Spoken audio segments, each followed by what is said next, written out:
Talofa lava, this is Pacific Waves from RNZ Pacific. I'm Susana Suisuiki. Coming up, New Zealand and Cook Islands are not seeing eye to eye. Also, they're going to get rid of the free breakfast that was provided for primary schools. Tonga's Prime Minister has little time to push for change. And to really see the beauty in what we as Whakawhawhine have to offer to not only our families, but the whole world, really.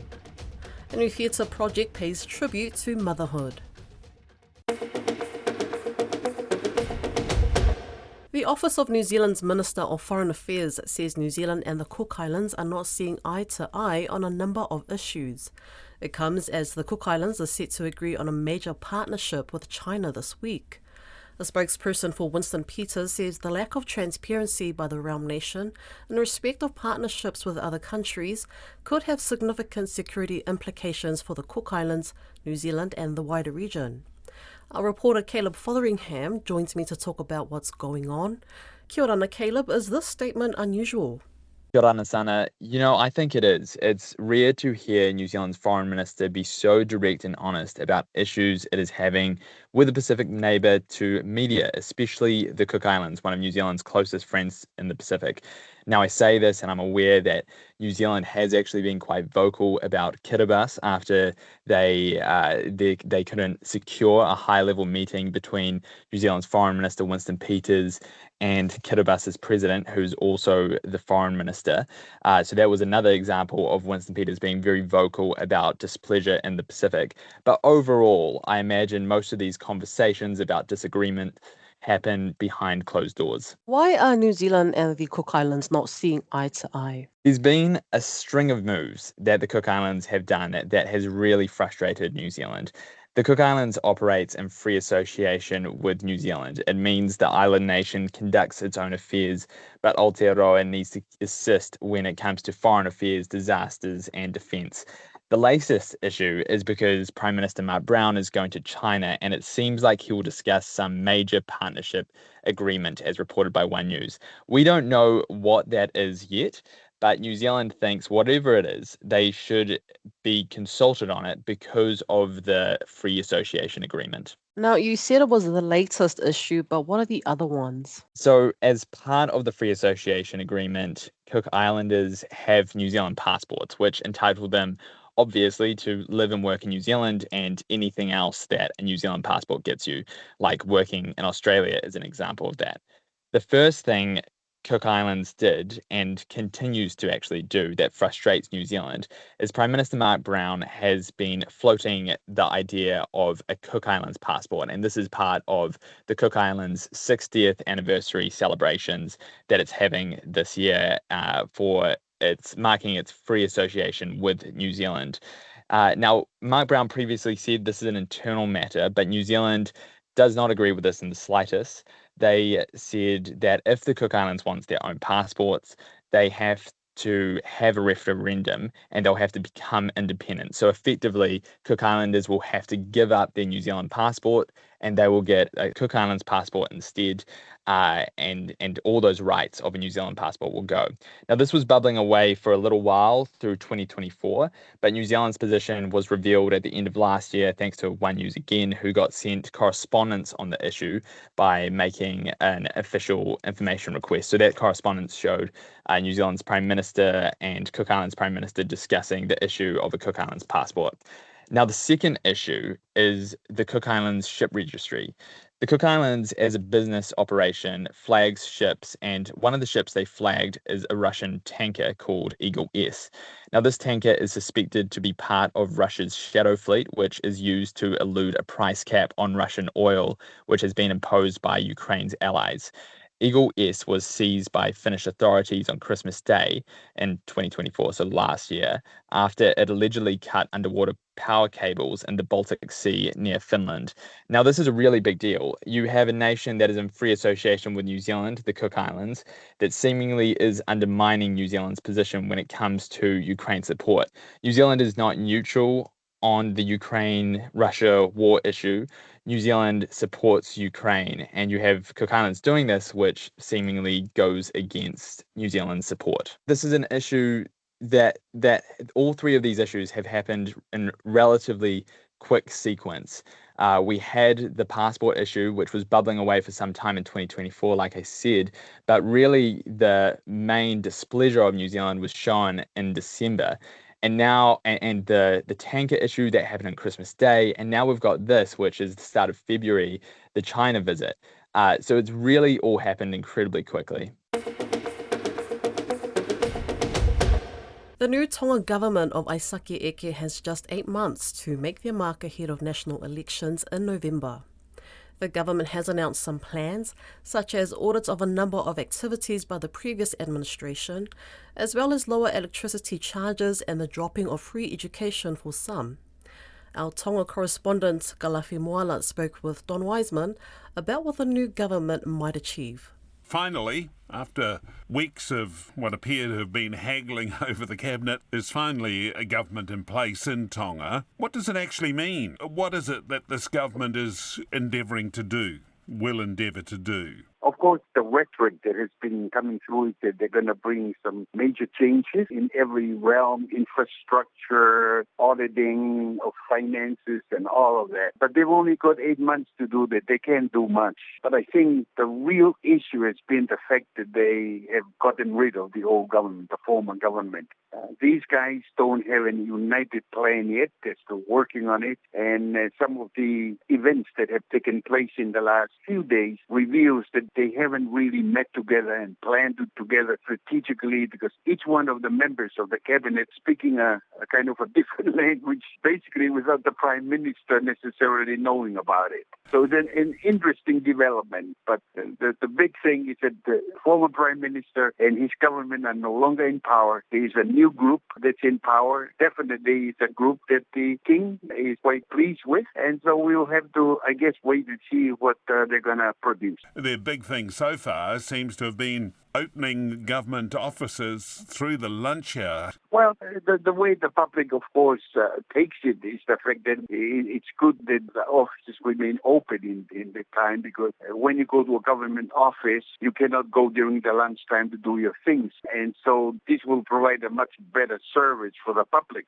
that they are open. But they have also announced other things. For example, that there's going to be a drop in the cost of power. The government subsidy is going to be increased, meaning that electricity is going to be much lower for the customers. But on the other hand, they're making that up by removing the free education that was provided for certain forms in the schools. So the parents are going to have to now pay for education. They're going to get rid of the free breakfast that was provided for primary schools. So for me, just looking at it, it's like a campaign. On one hand, they're lowering the cost of one thing and yet increasing the cost of something else to balance it out. Now, there's long been a lot of debate over the replacement houses being built for the people who were affected by the tsunami, and that's ongoing. What will they do differently? I think the key thing that they have announced they're going to do is basically to audit, to make sure that the money that was allocated for restoration of housing and rebuilding of new settlements, people that were affected in the tsunami, that the money went to that. There are all kinds of allegations that funding for that went somewhere else. That's why they could not complete some of the projects. But then auditing is something they can do overnight. It's going to take some time for them to audit and put that together. And so that's where they are at right now.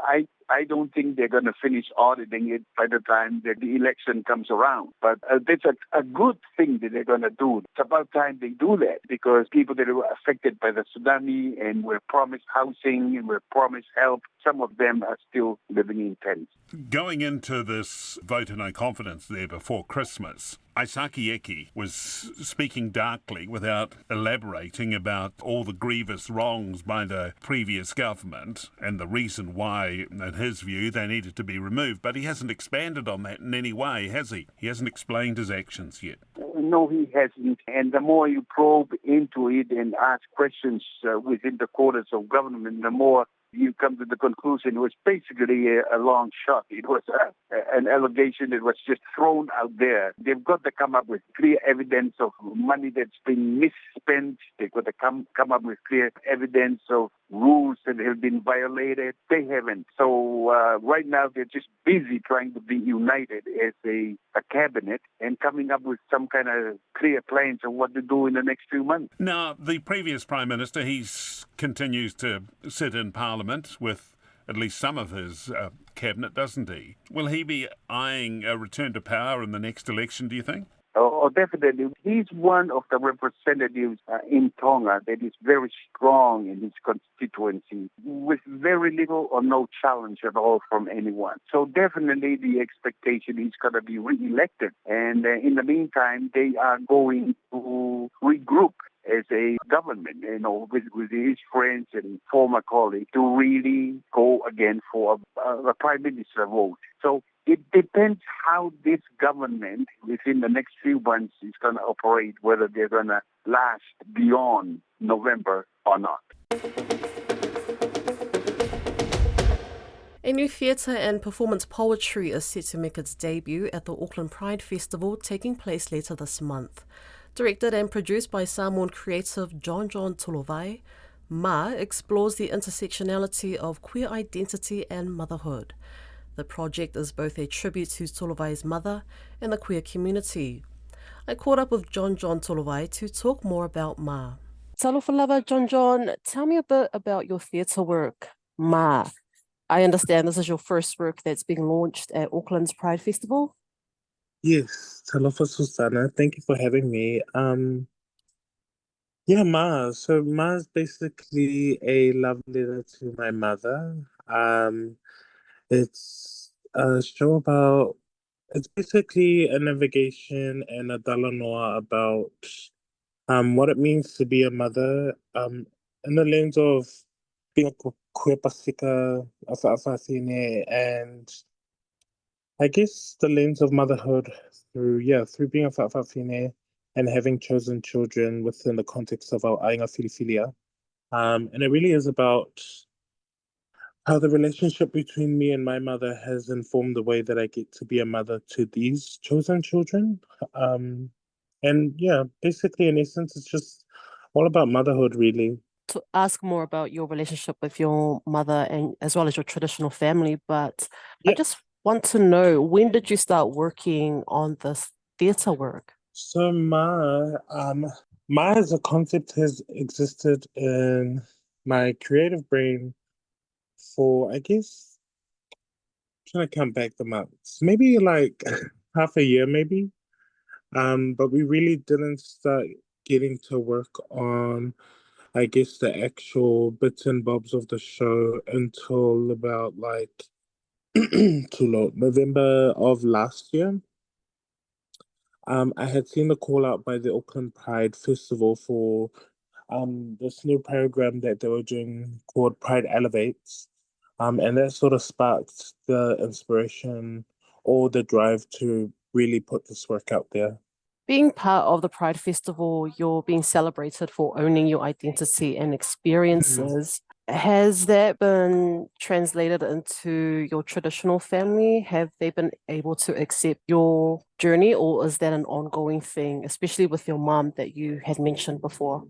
I think it's I think it, I think it's a little bit of both. I mean, I'm quite fortunate to come from a family that is willing to learn and willing to understand, and it hasn't always been that way.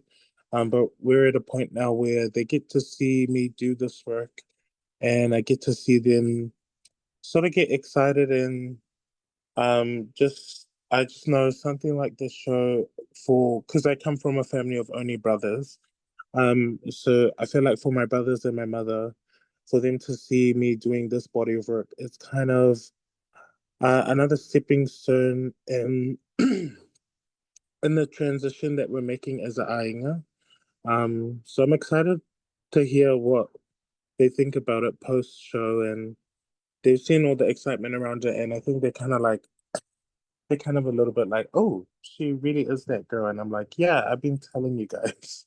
I was just wondering, John, what are you hoping audiences will take away from Ma, specifically those that come from non-Pasifika backgrounds? Ooh, for those that come from non-Pacific backgrounds, I guess what I want them to take away from this is I guess the value and the strength in the way in which a traditional family and a chosen family can really be a strong entity or a strong foundation for young people as a whole. Um, for those who are non-Pasifika, I also want them to really understand what it means to be fa'afafine without having, without the influence of Eurocentric understandings and experiences. To really see the beauty in what we as fa'afafine have to offer to not only our families but the whole world, really. Do you think the experiences of Fa'afafine here in New Zealand is similar, or is it quite different to what the Fa'afafine back home in Samoa experience? I think, yeah, I think it's very different. I think for Fa'afafine here in the diaspora, I definitely feel like there are certain privileges in which we hold here in Aotearoa and all over the world, as opposed to my sisters who are in Samoa. And that's just down to resources, education, and healthcare and things like that. I think we're very lucky um, to be Fa'afafine not at home, but I guess a lot of the struggles, a lot of the social struggles we share with our sisters back in Samoa. Do you have any other projects in the pipeline?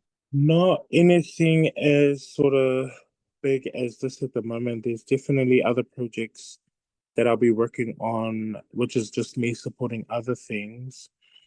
Uh, but in terms of my own work, I'm really excited to see what the response is after we put up Ma. There's a potential for us to take this work and do it during a festival here in Tamaki, which is during the Matariki Festival. But I'm really excited to see what people think about it afterwards and whether this work is one of those things that gets to travel and gets to go and speak to other communities outside of Tamaki. That's Pacific Waves for today. For all episodes, head over to rnz.co.nz/Pacific. We're also on Spotify, Apple, and iHeartRadio. From myself and the RNZ Pacific team, tō whā soifua.